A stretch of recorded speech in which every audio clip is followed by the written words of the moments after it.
Good evening, ladies and gentlemen. Welcome to Calls. This is the 2026 Farmers Insurance DFS Tactics show. Per usual, on a Wednesday night, we're going to cover the mixed condition model that I have made for the farmers. We're going to take a look at my rankings.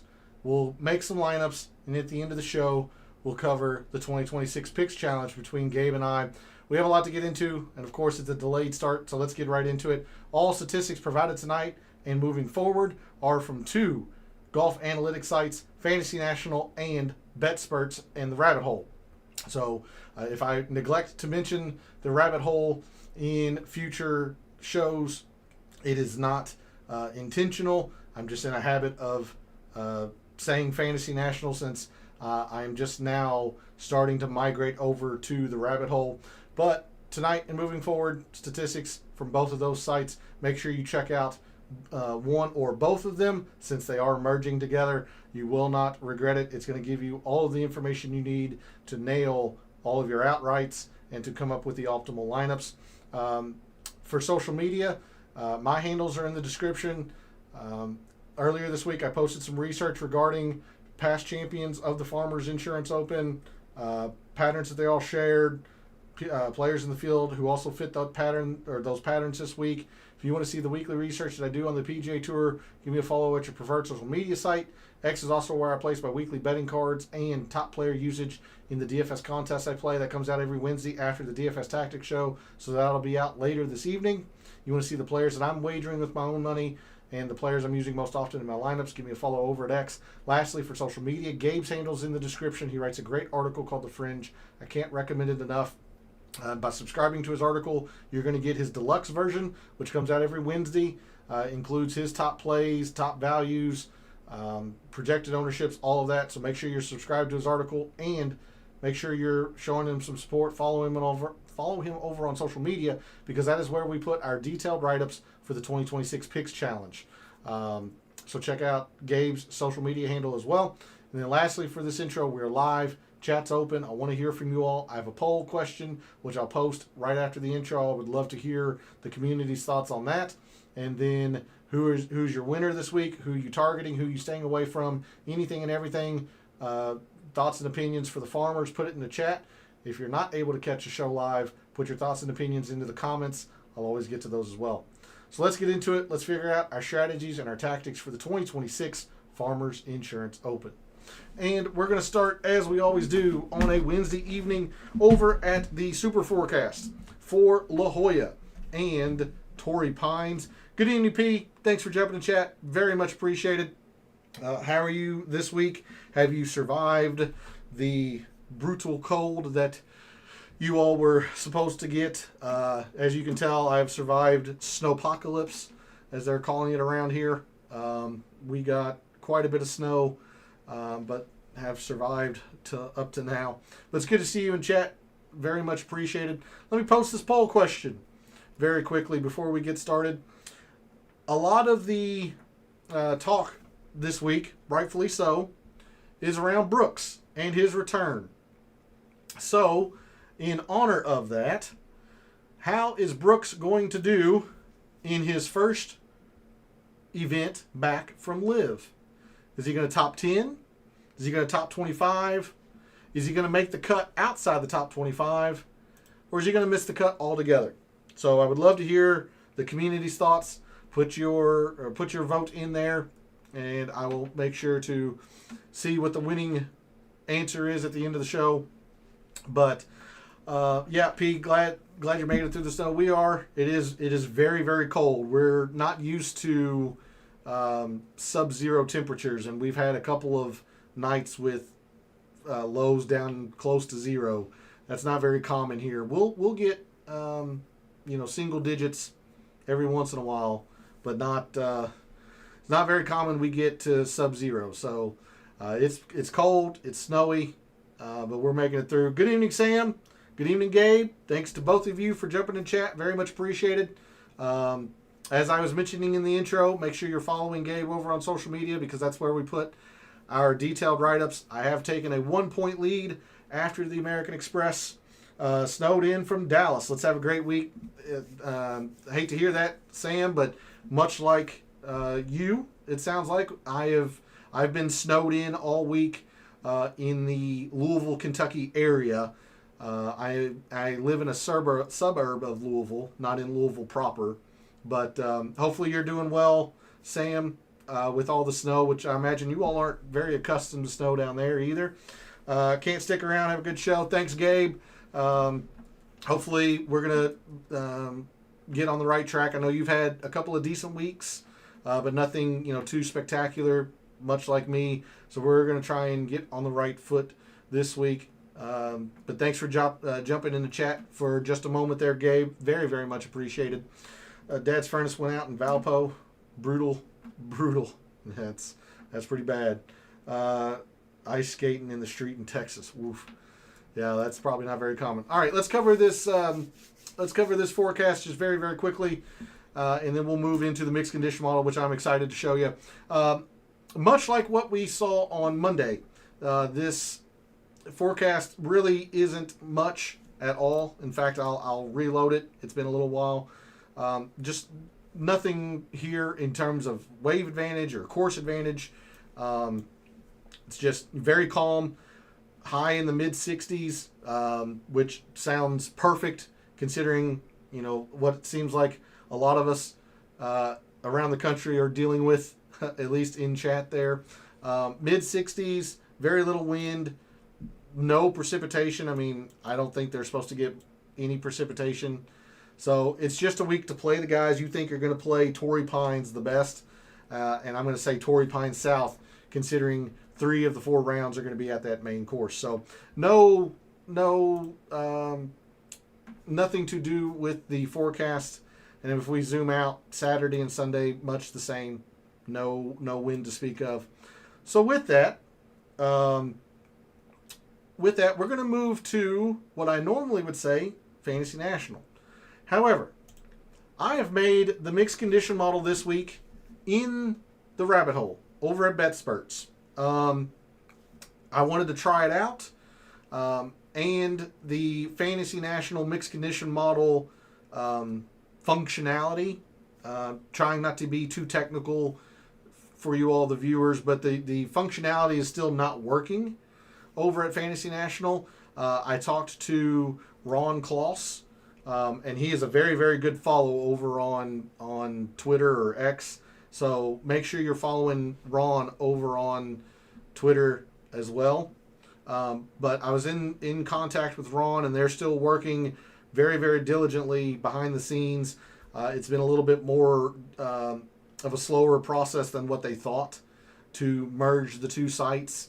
So just going to have some patience while they do that.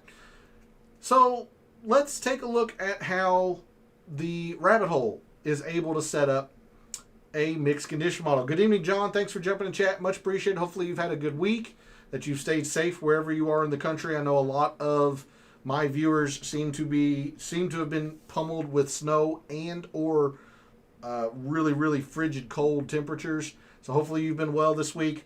Do most golfers get to the event early in the week? Yes. Most of the time by Monday or Tuesday, because practice rounds are generally Monday afternoon, Tuesday, and then most tournaments, the American Express is an exception. The AT&T Pro-Am is an exception because those have significant amateur quantities to them, I guess is the best way to put it. But most tournaments, the Pro-Am, or the amateur portion of the week is on Wednesday. So a lot of the professionals get their work in on Mondays and Tuesdays. Hopefully that answers your question there, John. Taking a look at the mixed condition model, the first mixed condition model I have tried in the rabbit hole. We're going to start with 10% in off the tee on difficult and very difficult courses. One thing that I've noticed about the rabbit hole and BetSperts is that they have more of a range than Fantasy National. Fantasy National was very simply easy, average, and difficult, whereas you've added very easy and very difficult to the rabbit hole. So 10% off the tee. Look, the Torrey Pines, it's notoriously hard to gain strokes off the tee. You're going to have to be long. You're going to have to be preferably accurate off the tee. So I wanted to use a lot of off the tee in my mixed condition model. So 10% off the tee on difficult and very difficult courses. 10% off the tee again on long and very long courses. So there wasn't enough data to justify putting long and difficult together. So I broke them apart. But you can see just a heavy emphasis in off the tee this week from me. And then long and very long courses. So, this is Bay Hill. This is obviously Torrey Pines and Augusta National. Whatever courses are deemed long and very long, as you can see here. Those are the courses that will make up that subset of data. So 20% in off the tee, split up 10% each way on the difficult and the long. Again, I just wanted to see players when driver is forced into their hand, like it is at Torrey Pines, who is the best with their driver. And then when it's difficult, because Torrey Pines is very difficult, it is a major venue, who can still keep the ball in play. 15% approach, no surprise. Players are going to have to be very, very good with their irons, particularly their long irons, but their irons nonetheless, to compete around Torrey Pines. Still have my faucets running. Can't imagine Wisconsin. Yeah, we've had our faucets going probably since Sunday night. That way they don't freeze. So 15% approach, 5% around the green on courses with long rough. Torrey Pines is notorious for having very long rough, especially around the greens. Yes, this is going to neglect some sand saves, but most of the time, a lot of the around the green shots around Torrey Pines is from long rough. So I didn't want to overweight it, but I did want to make sure I factored in some around the green play, because greens are going to get missed this week. They simply are. This is a very difficult venue. So around the green is going to matter. 5% there. 10% on POA and a putting. Again, these are the three courses we've been talking about all week. Pebble Beach, Riviera, Torrey Pines. Now, I did add the alternate courses for the Pebble Beach Pro-Am, Monterey and Spyglass Hill. But we don't generally get putting data for those courses. I just wanted to make sure I covered all my bases there. Putting is going to be a big factor this week. It always is around Torrey Pines. The greens are slopey. They're extremely fast. Players are going to have to putt well to win. 10% POA and a putting. 5% driving distance on long and very long courses, much like off the tee. When driver is forced into these players' hands, who can just flat out hit it the furthest? Because that's going to be a big advantage this week around Torrey. 10% good drives gained on courses with long rough. Again, fairways are going to get missed. They are very, very narrow, ribbon-like thin here at Torrey Pines. So players are going to be playing from the rough a lot. Who can still hit the green from the rough, or who is just generally good at hitting fairways. So 10% good drives. I'll probably keep saying good drives gained. It's good drive percentage in the rabbit hole on courses with long rough. 5% birdies or better on difficult and very difficult courses. This might be a little bit of a shock to some viewers, but even par is not going to win this tournament. You're still going to have to shoot 6, 7, 8 under. You're going to have to get some birdies somewhere throughout the course. So even though it is very difficult around Torrey Pines, who is adept at finding those birdies when it is difficult? 5% there. But, of course, the main portion of the scoring, 15% in bogey avoidance. When, on courses that are difficult and very difficult, you're just going to have, for the most part, other than maybe the par 5s, pars are really good scores around Torrey Pines. Who can avoid bogeys the best? We finished the mixed condition model off with 5% in par 3s and 10% in par 5s. I wanted to put a little bit in par 4s, but I was not able to single out the exact range that I wanted to meaning I was not able to look at 450 to 500 specifically, so I just neglected it essentially and put a little bit extra percentage in par fives, because players are going to have to play par fives to contend. They're going to have to play them well to contend around Torrey. They are the fourth best, or the four easiest holes at Torrey Pines South, the 4 par fives. So areas where I might be weak, again, like I said, no par 4. So if par 4s really matter, they generally are a decent factor, but it's mostly par 5s. So if the par 4s haven't are more weighted this year, I'll be weak to that. I've got a lot of emphasis in distance, so if distance isn't that big of a deal, if it's more of the fairway finders and the iron players, I'll be slightly weak to that. But I try to make up for the iron play in approach and good drives. But I do have heavy emphasis in distance off the tee. If sand saves matter, I'm going to be weak a little bit to that, considering I only am looking at strokes gained around the green with long rough. I've got quite a bit in putting, if putting doesn't matter as much, but I think it will. So there's a look at the mixed condition model that I've made for the Farmers this week. My first attempt at a model in the rabbit hole. Played golf a few times. Oh, okay. Talking between chat. Sorry. I just don't want to make sure I don't miss a question, but feel free to continue on among yourselves. We're going to go over to Microsoft Excel and best players on par 5s on the South Course. That is a good segue there, John. We are going to go over to my rankings. And as a reminder for returning viewers, for your information if you're a new viewer, my rankings are based on 3 criteria. The rabbit hole rank, or the mixed condition model rank. We just went over the mixed condition model that I made over at the rabbit hole. The rabbit hole will spit out a ranking based on the metrics and the percentages and filters that we just talked about. Course value is a little bit of a misnomer this week because it's really tournament value, but course value is an attempt at giving a player a numerical value at how well they have played that tournament the past 5 years. I only go back 5 years because things change so often on the PGA Tour. But course value is an attempt to give a player that value, give credit to players who have played that tournament better than others. The lower the number, the better. And my third and final piece of the criteria in my rankings, we are playing DFS. We're trying to find unique options off of our fellow contestants. So projected ownerships, and these are from Gabe and his deluxe version of the Fringe article.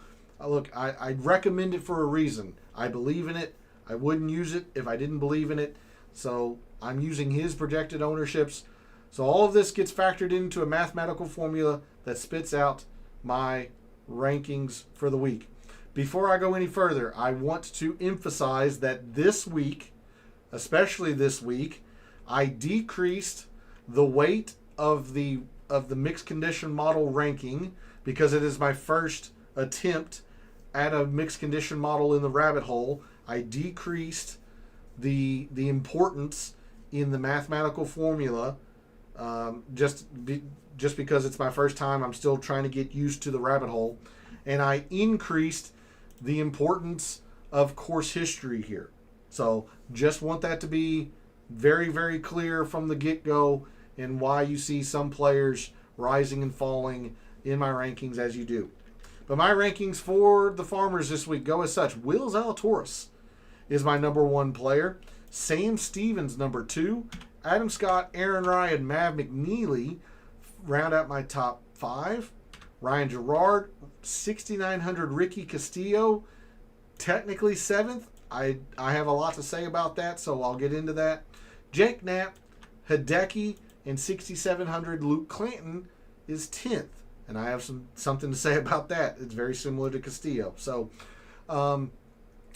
it's a little surprising to not see any of the big priced guys high up in my rankings. Yes, Hideki at 93, but the 4 10K players are nowhere to be found.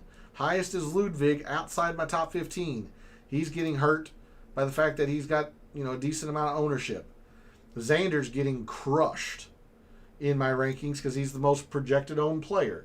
Even though he has probably one of the best course histories here, he's getting crushed by the fact that he's got a whole lot of ownership, and the model really didn't like him all that much. Let me talk about Ricky Castillo and Luke Clanton very quickly. Both of them are getting helped by the fact that they're very unique, which, that would help them a little bit, obviously. But their course value is pretty darn low at a 30, much like Ryan Gerard's. They've only played it one time. So, having said that, both of these players finished tied for 15th last year at the Farmers. So they are getting helped by the fact that they've played here once. It was very good, but it's only once. So I would not rate them as high as the mathematical formula is. Just being, really transparent with that. Like Hideki, the fact that he's got a little bit lower of a course value and it's in 5 years, not one, I would put a lot of emphasis into that as opposed to Ricky Castillo and Luke Clanton's 30 in their course value. Luke and Ricky did well on the South Course with wind. Yeah, I mean, they probably did last year. That's another thing. It's not very windy this year. So I just wanted to point that out. That's why these two are rising so much, is that their course value is pretty darn low, and they've only played it once. Good evening, Phil. Thanks for jumping in chat. Much appreciated. You got a lot of Adam Schenk. We'll get into it. We're getting ready to go into the price board now. I can't say that I'm there with you, but I understand why, because he's been so good here. But I've got a couple of things about Adam Schenk that I'm a little worried about. So speaking of, let's sort on the price board, figure out where our fellow contestants seem to be going at various areas in the price board and how we're going to maneuver around them. So in the 5 digits, in the 10Ks, I've got there are 4 players. Xander at 10.5, Ludwig at 10.4, Cantlay at 10.1, and Cameron Young at 10,000 even. You can see Cameron Young did not rate well at all. Cameron Young actually has not been very good here at Torrey. He's got a decent amount of ownership. He's got some things that are blacked out because he just hasn't played yet this year. I've got a lot of concerns this week for Cameron Young. Torrey Pines is not a place where you just show up and play. You really need to be in form. And that's why I've put quite a bit of emphasis in very recent performance. Like the approach is just from the Sony and the Amex. Par 5, par 3 performance, just from the Sony and from the Amex. I want to make sure a lot of the guys that I'm using this week are for sure in form, or at least have knocked the rust off. Good evening, Kyle. Thanks for jumping in chat. Much appreciated. Thoughts on Rico Hoey? Should be a decent course fit, but was terrible last week and a withdrawal. Don't think this is a good Rico Hoey fit, actually. He is. There's a lot of emphasis on putting here at Torrey. These are notoriously hard greens to putt. We all know how terrible of a putter Rico Hoey is, and we can see that kind of with his course value. This course value is hideous. He's never played well here at Torrey. His irons actually haven't been good yet in 2026. Now, moving forward, like full year stuff, I'm actually pretty high on Rico Hoey. I just don't think this is a good fit for him this week, Kyle. But good question. Keep them coming. Yes, because he solo second in his one trip, which was last year. Solo second. Anyway, in the 10Ks, I'm not going to play any Cameron Young for the reasons I mentioned. And despite that I want to focus on players who have, played, I actually don't like Patrick Cantlay much this week. A lot of it being that he's not very good, or he hasn't been, at Torrey Pines lately. So in the 10Ks, if I'm up here, and I'm not going to be up in the 10Ks very much, I'm just being honest with you. I I'm taking a chance. I'm taking a pretty big chance this week, and I'm going to be building a whole lot of balanced lineups. But the times that I am up here, I am going to Ludwig, which is a little odd for me to say because he coming off the withdrawal last week. But we saw this from him last year. He was leading the Farmers after Friday, shot 74-79 on the weekend when he got sick. He had to withdraw the next week. But when the Genesis had to move to Torrey Pines from Riviera because of the wildfires last year, who won the Genesis last year at Torrey? It was Ludwig. Ludwig really likes this place. Now I'm taking a big chance at going to him coming off the withdrawal. But if I'm up in the 10Ks, that's where I'm going. So I'm going to play no Patrick Cantlay. I'm playing no Cameron Young. I will sprinkle, and I mean sprinkle, just a little bit of Xander just because he is so good here at Torrey Pines. But I am a little nervous that he hasn't played yet in 2026. This is not a course that you just show up and play. Torrey Pines is notoriously hard. So in the 10Ks, if I'm up here, I'm playing Ludwig, and I'll sprinkle just a little bit of Xander. If Patrick Cantlay and Cameron Young play well, it's going to be a bad week for me. Moving into the 9s. This is where I've been living a lot because I'm building a lot of balanced lineups, starting with the highest at J-Day. J-Day played pretty darn well last week at the American Express, and now comes to a course that he's won twice. It's a little bit more historical, sure, but Jason Day loves Torrey Pines. His irons have actually been pretty solid, or at least they were solid last week at the American Express. I don't remember him playing the Sony. He loves putting on Poa Annua. He's very good around the green. We know that. He's actually been pretty good on par 3s, or he was good on par 3s last week. So, despite the fact that he lacks some distance, I'm all in on Jason Day. This guy just loves Torrey Pines. I'm banking on another consistent performance from Jason Day. And if he doesn't provide it, I'll lose. But instead of going to Cameron Young and Patrick Cantlay, I've been going to J-Day at 9,600. Siwoo's fine. Not my favorite course fit for him, but it's fine. I do worry about his putter on Poa Annua. Spawn, also not the best course fit, but this guy also won Oakmont, so he can play on difficult courses. You know, he's been on a heater, so I'll give him the benefit of the doubt. I'll sprinkle a little bit of JJ. I do like Hideki. I don't like this ownership. That's why I've been going to J-Day a lot more often, because I'm getting 5% ownership discount, basically. But I do like Hideki this week. Keegan's been good here. Got her up off his win at the Sony is fine. I mean, even Harris English is fine if you like Harris English. Harris English is about the lowest I am, obviously, from the rankings in the 9Ks. So in the 9Ks, again, I'm basically all in on J-Day, playing him probably 60 to 70% of my lineups. I'm even going Ludwig and J-Day in a few lineups. I'm just very, very bullish on J-Day this week. I'll play some Hideki. I don't like the ownership, but it's an extremely good course fit for him. I'll sprinkle some Goddard. I'll play some Keegan. But I'm building a lot of balanced lineups so I can afford to, take some chances here in the 9Ks. Moving into the 8s, Mav McNeely. I was a little surprised. Was number 1 just by the metrics. But you kind of look at it, he's been solid. He was solid last week at the Amex. We know how, kind of a breakout last year. California guy, so he loves putting on Poa Annua. He's actually pretty darn good at getting birdies when it's difficult as well. There's a lot to like there. I am a little bit concerned with his middling around the green performance, with his middling par 3 performance. But his par 5s are good. He's very, he's very good off the tee on long and very long courses.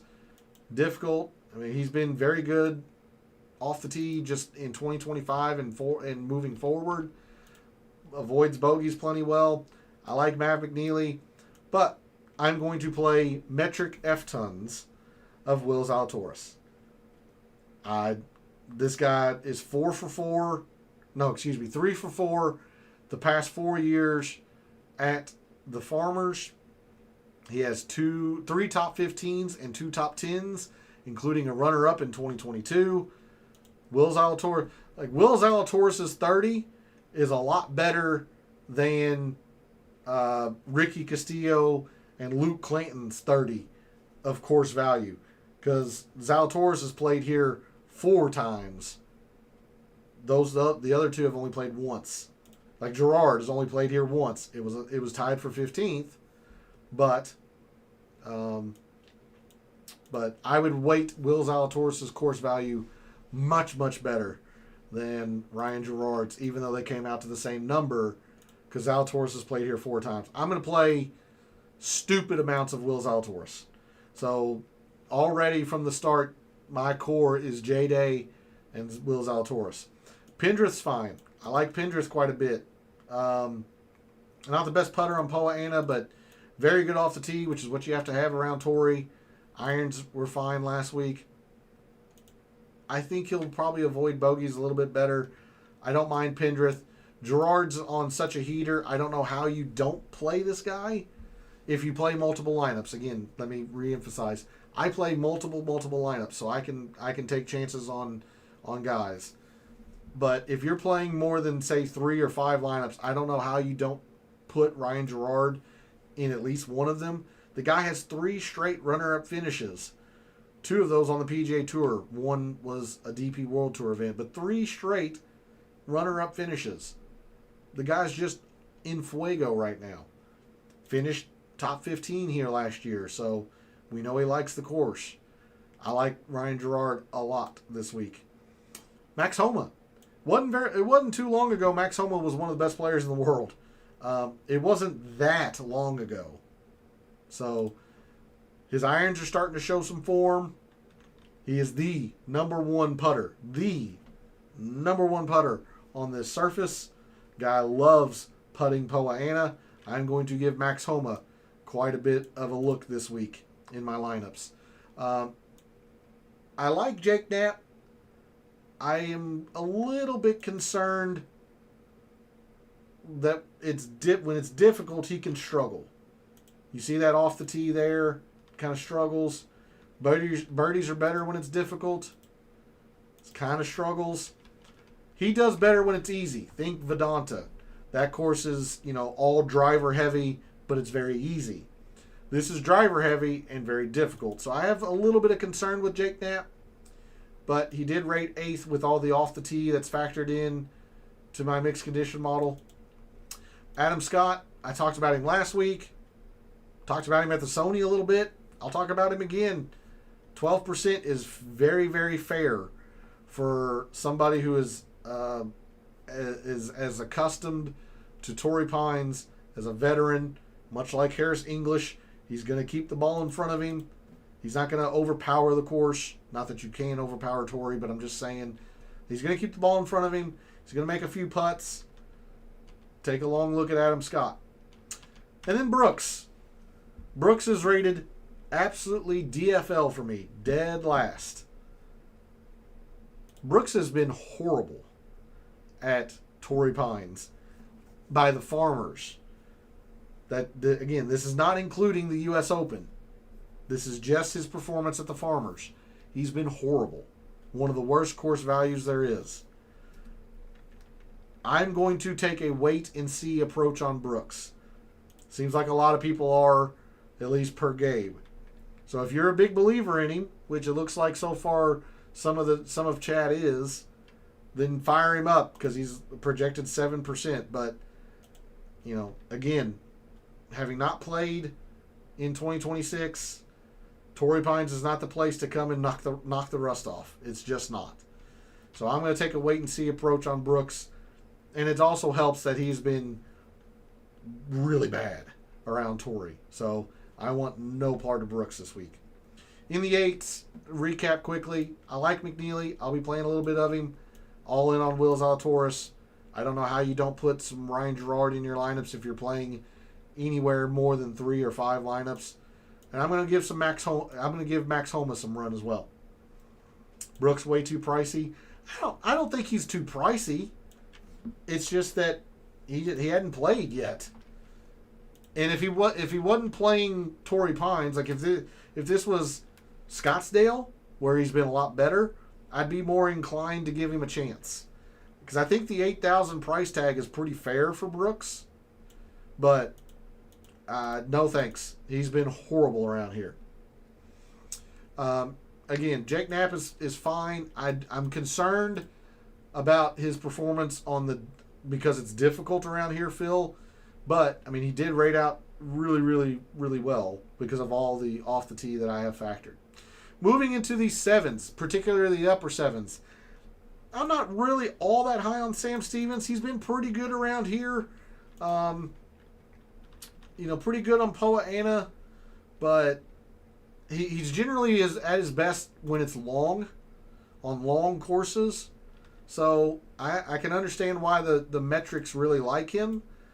I wouldn't put him second, but, off of Rasmus Højgaard, off of Michael Thorbjornsen and Garrick Higgo, sure, it's fine. I'm not in love with it. I'm not going to use him as much as, what being second in my rankings would suggest, but it's fine.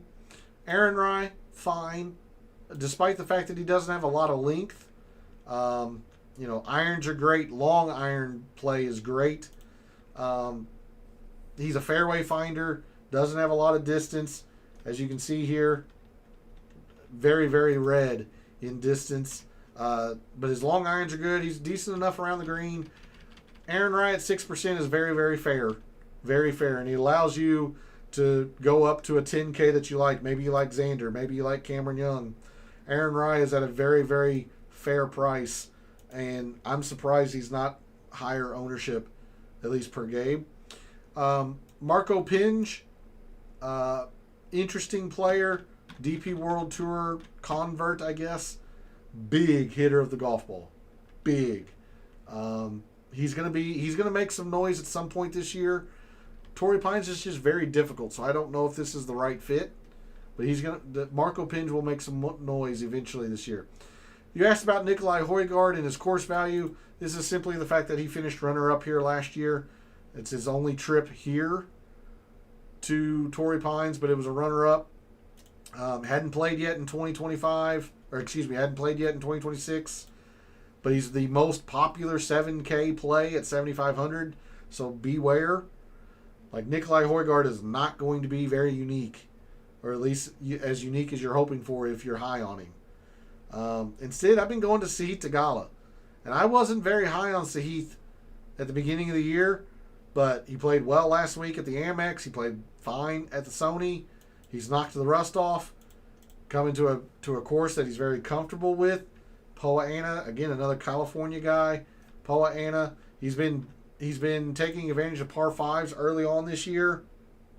And despite all his struggles last year, he still got birdies when it was difficult. The guy can still score. So I like Sahith Theegala here at a course that he is very, very familiar and comfortable with. Pearson Coody rated second by the metrics. So this is the classic case of, do you believe in the analytics or do you believe in the course history? Because Pearson Coody rates out very well if you just look at the numbers. Avoids bogeys. Number one off the tee on long courses. Putts Poa Annua very, very well. Plenty of distance. Gets birdies when it's difficult. But you see the course value. It is horrendous. So whatever you value, whether that's the metrics or the course history, that's what you're going to look at for Pearson Coody. And then at 7,400, I do want to mention RNP, Rasmus Nergaard Peterson. I do think he's going to make some noise this year as well. Then moving down into the low sevens, I'm going to be honest, I haven't been down here very much because I'm building balanced lineups. But I'll give you a couple of names that you could look at. Again, I just don't like Rico Hoey at 73. You asked about him. Kyle, just not a big believer in Hoey this week. Really bad putter on a course that the greens are very difficult. Just does not seem like a very good combination. His irons actually haven't been very good in 2026 yet either. So I understand the thought process, being a ball striker, very good off the tee, good drives gained, top 10, because his irons are very good. I understand the thought process there, Kyle, but he's been so bad around Torrey Pines, and I think a lot of that has to do with the putter, that until he shows me any kind of success, just get me away from Rico Hoey here. Instead, Smalley is okay, maybe. He hadn't been great here. He's not a very good putter either. He's a little better than Rico Hoey, but not much. This is another Rico Hoey case. He's just had a few better finishes than Rico Hoey, but this course value still isn't all that great, John. Instead, I know he's popular. I'm going to mention him. Patrick Rogers makes a lot of sense. He's been okay around here. His irons have been pretty good so far in 2026. He's a California native, so he's comfortable putting on Poa annua, even though the results don't show it. I'll mention Patrick Rogers. It's not great, but it's something. Alex Smalley. John Perry is worth a look as well at 7,100. But like I said, I'm not coming down into the low sevens much because of the style of lineups that I'm mostly building. All right, in the 6Ks, again, if I'm not in the low sevens, I'm not really in the sixes either because of the style of lineups I'm building. However, the few stars and scrubs lineups that I am building, I will give you a couple of names here. You could take a look at Sammy Valimaki. I know he didn't rate out well, but he's been okay around here, mostly because he's a pretty darn good putter on Poa annua. I don't love it, but you can maybe take a look at it. Of course, Ricky Castillo at 6,900, rated inside my top 10. I wouldn't put him inside my top 10, but if you believe there was something last year, that's great. I mean, he did finish top 15. He putt well here last year, but he's just generally not a good putter. So I think he just had a very good putting week. Johnny Vegas is kind of interesting at 68. You want to talk about, off the tee prowess, putting prowess, but Johnny Vegas has the same problem that Rico Hoey and Alex Smalley do. He's just not a very good putter on greens that are very difficult. So I threw him in one out of the many that I play, thinking, maybe his off the tee kind of carries him. But there isn't a whole lot to go on there, P, other than the off the tee prowess. Lots of Michael Brennan hype too. Kind of want to take the wait and see approach with him, but he can bomb it. Somebody asked about Michael Brennan last week at the American Express, and I cautioned against it. That was one of the good mentions or good suggestions I had for you all last week. This would feel more like a Michael Brennan course, but I am in your camp there, or I'm in agreement with you there, Kyle. I don't think this is a good fit for Michael Brennan yet. It's just very difficult.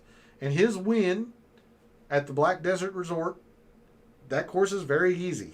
So, yeah, I'm going to take a wait-and-see approach on Michael Brennan, especially on these very difficult tracks.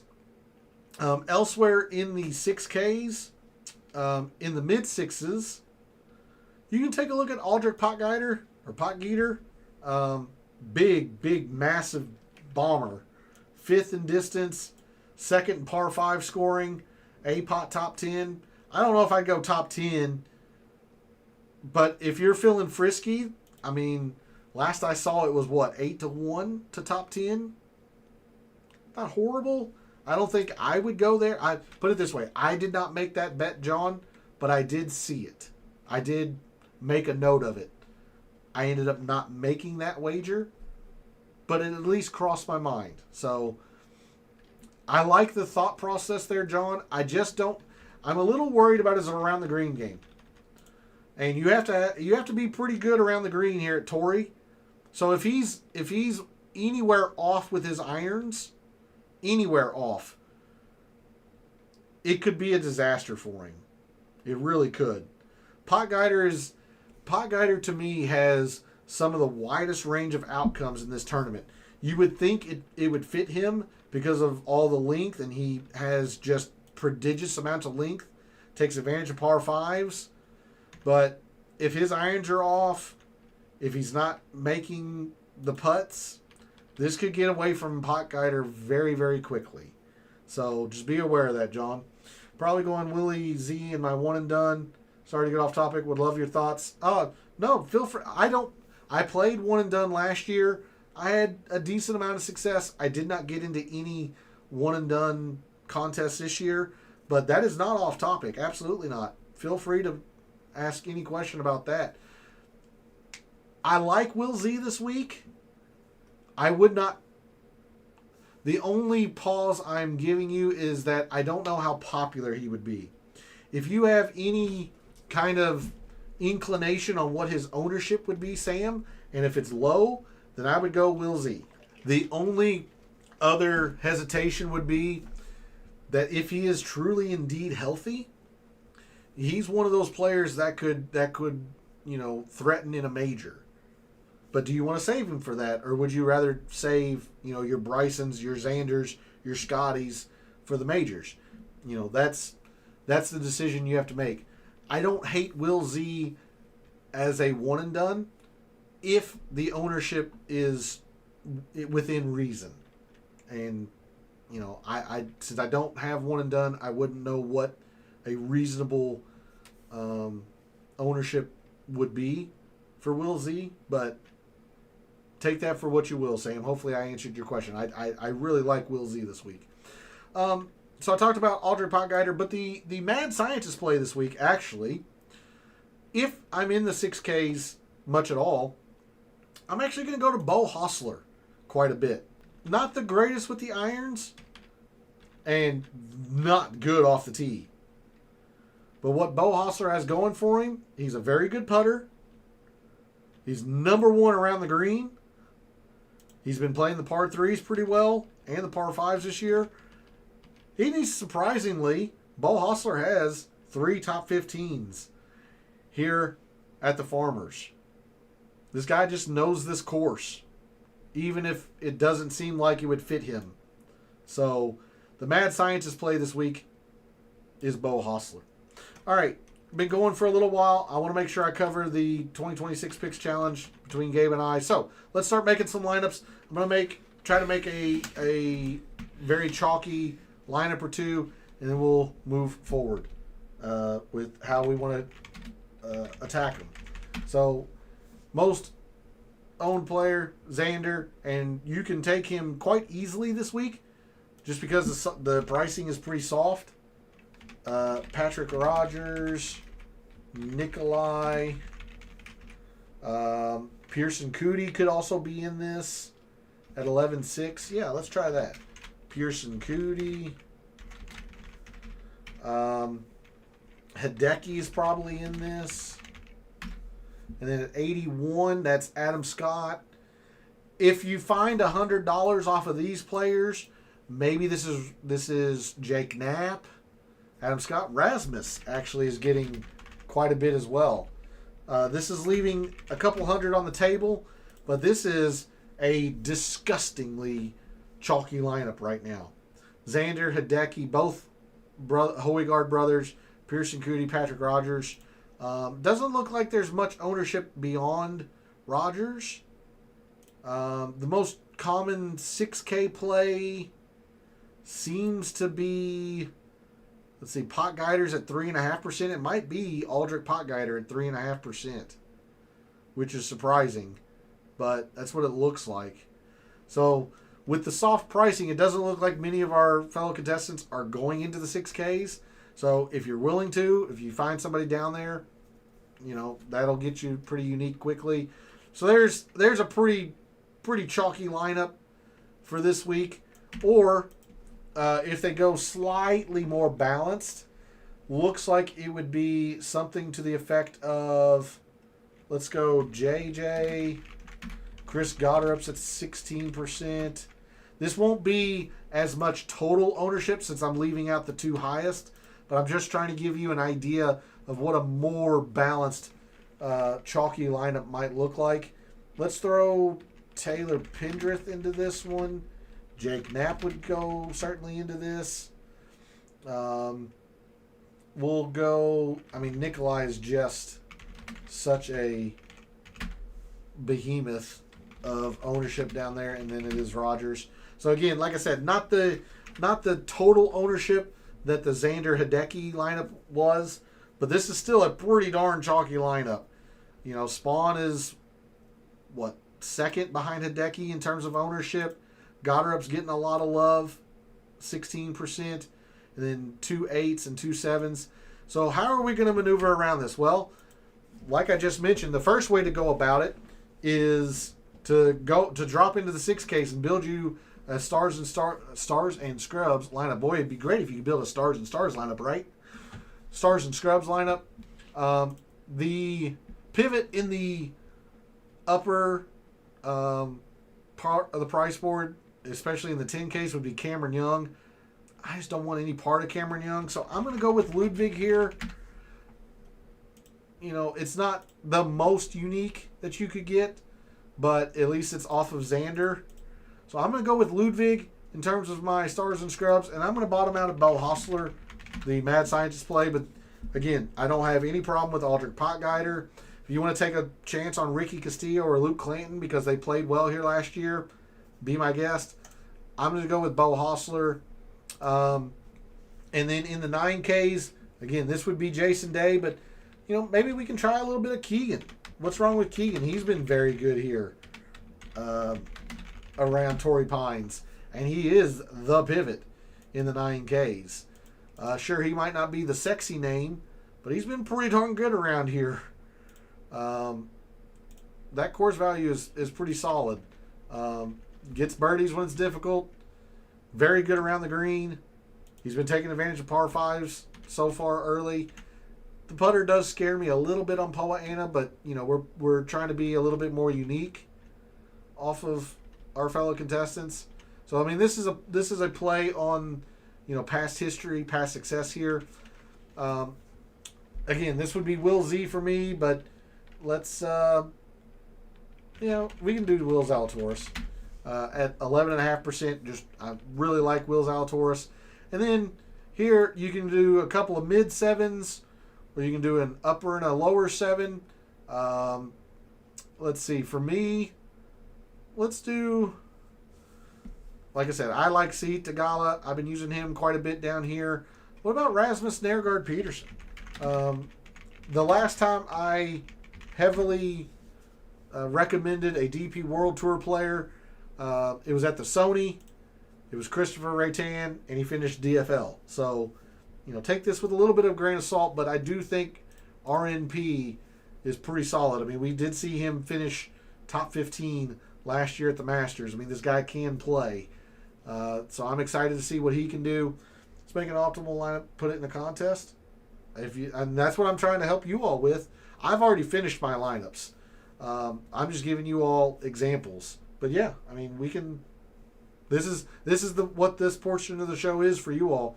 You're more than welcome to take one of these lineups and submit them yourself. Absolutely, that's what we're here for. If you're willing to take a chance on RNP down here, you're going to be unique already with Bo Hostler. You can probably play Patrick Rogers at 72, even though he is by far and away the highest ownership down here in the low 7s. Elsewhere, you know, somebody mentioned Alex Smalley. You can take a chance with Alex Smalley. I don't hate the idea of John Perry. Griot rated out well, but not really all that confident with him. I'll do Alex Smalley. Somebody asked about or mentioned Alex Smalley looked pretty good. So there's a lineup that is quite unique. I can't guarantee it'll be totally unique, but you know, it's pretty darn unique. You get one of the tournament favorites in Ludwig. Yes, you are taking a decent chance there with Keegan being the pivot off of players like Hideki or Goddard. You know, if you're not comfortable with Keegan, you can probably throw Hideki into this and still be okay. You might get duplicated a little bit more starting Ludwig, Hideki. But Will Zalatoris, I love this week. I'm very high on RNP, the player. Whether or not he acclimates to Torrey Pines, that's a different story. I just like the player. I like Bo Hostler this week, and Alex Smalley's a worthwhile chance, I suppose. So that's one way to go about it. The way I've been going about it mostly, I mean, let me take that back. I've built a small share of stars and scrubs lineups that look, kind of similar to this. Ludwig, mainly I've been going Ludwig and Jason Day, but Ludwig, Hideki, Ludwig, J-Day, Ludwig, Keegan every once in a while, and 8, and bottoming out with like Bo Hostler or Aldrich Potgeider. My Hostler lineup has Homa, Wilsey, Rye, Day, and Gerard. All right, it looks like you're heading out, P. Thanks for tuning in, buddy. Really appreciate it. Good luck this week. Stay warm up there in northern Illinois, but very much appreciated that you always tune in and watch. Good luck this week. Wilsey, Aaron Rye, another fine play. Jason Day.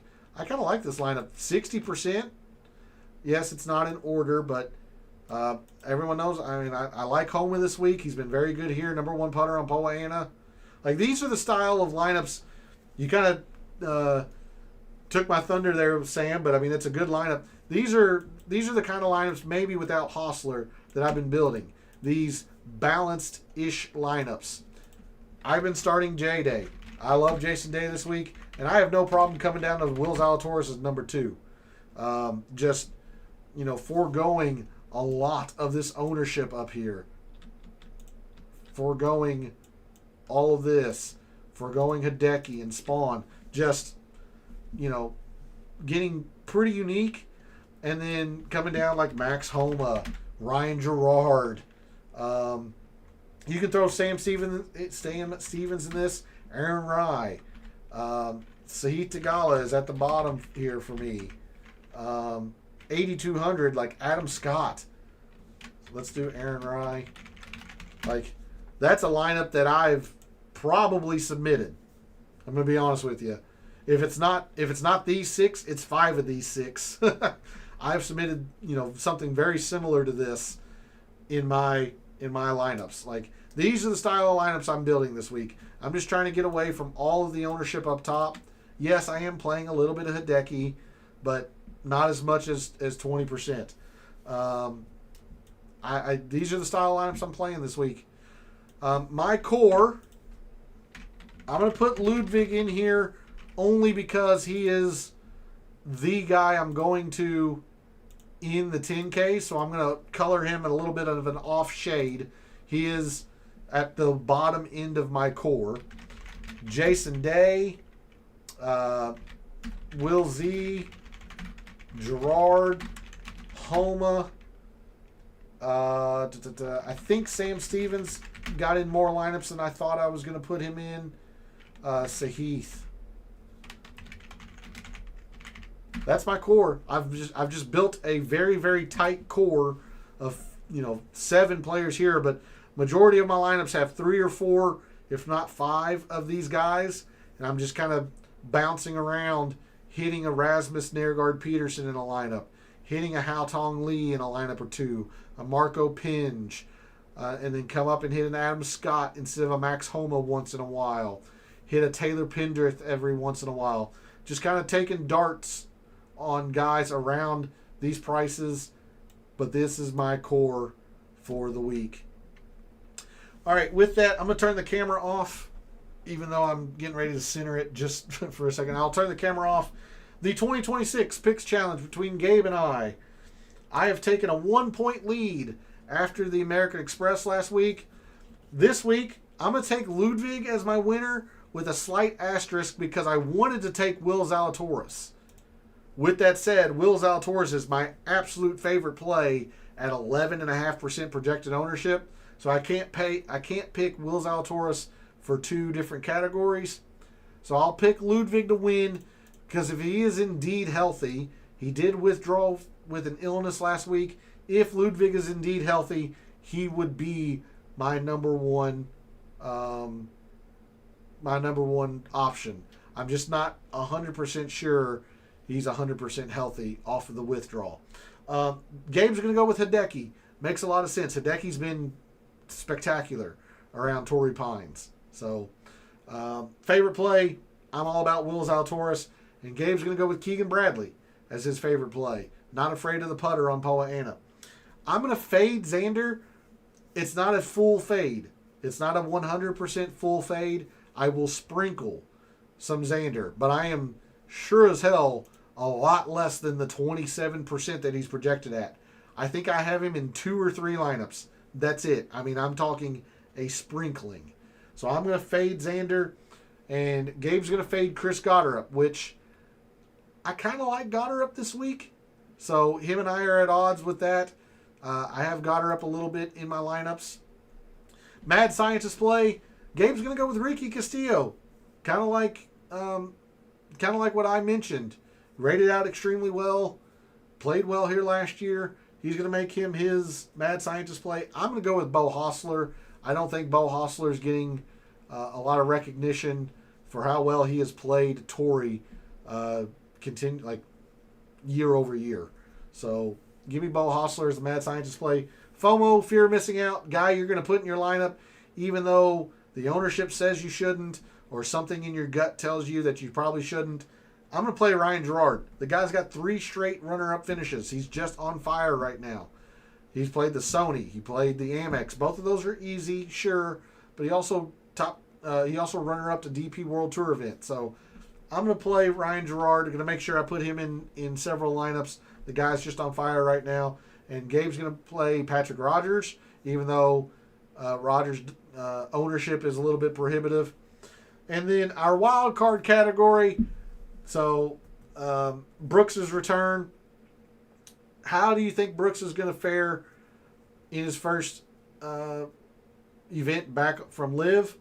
I talked about him when we went through the price board. He's at 8,000. He's been horrible here. He's been horrible around Torrey Pines for the Farmers. So I think he's going to miss the cut this week. Gabe, when I say made cut, when Gabe says made cut, it's really make the cut to a non-spectacular finish, like a T43. I can't put all of that, make it fit in that little spot there. So I just wrote down made cut, but Gabe does not think that Brooks is going to have that big of a tournament. So that is going to be it for a show this evening. I'll bring us back to Microsoft Excel. So obviously the answer to the poll question for me, how will Brooks do? I think he misses the cut. But the overwhelming majority seem to be on Gabe's wavelength that Brooks will make the cut, but to a non-spectacular finish. But that's what I have for you all in terms of DFS Tactics show. I have a lot of people to thank. I need to thank P, Sam, Gabe, John, Kyle, Phil. Think I hit everybody there. I want to thank you all very, very much for joining in chat and catching the show live. Thanks to everyone else out there who tunes in, watches, listens, supports the channel by liking the videos, commenting, and subscribing. I always appreciate it. I love what I do, taking a very in-depth look at golf statistics, giving you a statistician and data analyst view of what he sees, trying to help us all win a little bit of money in the process. I did hit my first wager of 2026. It was a placement bet on Andrew Putnam last week, 10-1 to top 20. So nothing spectacular. It's, I'm not a gajillionaire or anything, but I did hit my first wager of 2026. We're going to try and keep the momentum and build momentum this week over at the Farmers. Thank you all for tuning in and for all the support, for all of the wagers you've made this week for the Farmers, for all the DFS contests you play this week for the Farmers, for this weekend and every weekend. May all your bets be profitable.